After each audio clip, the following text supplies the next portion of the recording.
কাল ছিল নীল, আর নীলের সারা রাত আমরা মেলায় কাটি। মেলায় কি কি করলাম আর কিসে কিসে চললাম সবকিছুই তোমাদের সাথে এই ব্লগে শেয়ার করব। আর এইদিকে তো মিতা আমার গলা টিপে আমাকে মেরেই ফেলছিল, তারপরে মরতে মরতে বেঁচে গেছি। সারা রাত মেলায় কাটিয়ে কিভাবে বাড়ি ফিরলাম সবকিছু তোমাদের সাথে এই ব্লগে শেয়ার করব। তো চলো গাইস, বেশি কথা না বলে ভিডিওটা একদম প্রথম থেকে শুরু করি।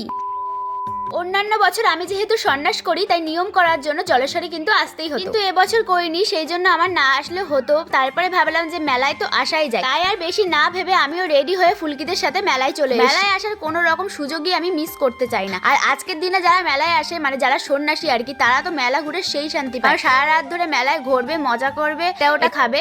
শুধু সন্ন্যাসীরা খাইতে পারে না, তাও দেখলাম কয়েকটা সন্ন্যাসীরে ফুচকা খাচ্ছে, ঘুগনি খাচ্ছে। কি আর কবো, এরা সন্ন্যাস করে না কি করে তা কে জানে। আমি তো যখনই নীলের উপোস করতাম দুপুরবেলা মহাদেবের মাথায় জল ঢেলে বাড়ি এসে শুধুমাত্র ডাবের জল খেতাম। একবার তো নির্জলে উপোস করে নীলের বাতি ধরাইতে গেছিলাম, আর ধরাইতে যাওয়ার পর সেখান দিয়ে আমি আর ফিরতে পারছিলাম না, কারণ শরীরের মধ্যে না ভীষণ পরিমাণে কাঁপছিল। যাই হোক, আমি এবছর সন্ন্যাস করিনি, তাই আমার খেলেও কোনো প্রবলেম নেই। প্রথমেই চলে গেছি ফুচকা খেতে। ফুচকা খেয়ে নাগরদোলনার সামনে এসে দেখি ভাইটাই সব দাঁড়ায় রয়েছে, ওরা নাকি নাগরদোলায় উঠবে। ওরা ওইদিকে নাগরদোলায় উঠে গেছে আর আমি নিচ থেকে দেখছিলাম। তারপরে আমারও ওঠার ইচ্ছা হলো। ওর 500 টাকার নোট ভাঙানোর জন্য আমাকে বলছে, তুই নাগরদোলায় উঠবি, তাহলে তোর নাগরদোলার টিকিটটা কেটে দেবো। এই কথা শোনার পরে কে সুযোগ ছাড়ে বলো তো? দুটো টিকিট আমাদের কেটে দিয়েছে। আমি আর ফুলকি কিন্তু উঠে গেছি নাগরদোলাতে। প্রতিবার এই জিনিসটার ওঠার পর আমি তো ভাবি যে আজ জীবনে উঠবো না, কিন্তু এখান থেকে নামার পরে ভাবি যে আবারও উঠবো। এরকমই অবস্থা হয়েছিল আমাদের। ফুলকির এই প্রথমবার ছিল বলে ও এত পরিমাণ ভয় পাইছিল যে কি আর বলবো। লাস্টে ওর হাত পা চেপে আমাকে বসতে হয়েছিল। ও তো নমস্কার দিয়ে নেমে গেছে, বলেছে আর জীবনে কোনোদিনও উঠবে না, দেখা যাক ওঠে কিনা। তারপর আমরা চলে গেছিলাম এই কানা রাত্রে সানগ্লাস কিনতে। কাকু যা দাম বলছিল সেগুলো আমাদের অকাদের বাইরে, তাই না নিয়ে কিন্তু চলে আসি। তারপরে আমার ফেভারিট ঘুগনিটাও খেয়ে নিলাম, আর ঘুগনিটা না আজকে আমার সেরম টেস্ট লাগেনি। নেহা একবার নাগরদোলে উঠেছে, ও বলে আবার উঠবে। আমি তো ভাবছি যে না বাবা, আজকে আর উঠবো না। তারপরে সবাই মিলে ঠিক করলাম যে আমরা এই নৌকায় জীবনে এই প্রথমবার উঠেছি, জানতাম না যে কিরকম হয়। উঠতে তো বেশ ভালোই লাগে, তারপরে উঠলে না অল্প অল্প ভয় লাগে। মিতা তো সেই পরিমাণ ভয় পাইছে যে আমার গলা এমন ভাবে টিপে ধরেছিল যে আমি মরেই যেতাম। আমাদের সামনে যে বাচ্চাগুলো ছিল ওরা তো নেমে গেছে, এটাতে না সেরকম পরিমাণ ভয় নেই, তবে যদি একটু হাত ছেড়ে দেওয়া যায় ওপর থেকে পড়ে গেলে না নাক মুখ একদম কিছুই থাকবে না। তারপরে চলে গেছে আবারও ফুচকা খাওয়ার জন্য। এই রাত 2টোর সময় আমরা ফুচকা খেয়ে আবার মেলা ঘুরতে বেরিয়েছি। মন্দিরের চারিদিকটা এক পাক নিয়ে নিয়ে আমরা মেলায় এসেছি। মেলায় এসে এই ব্যাগগুলো দেখা শুরু করেছিলাম।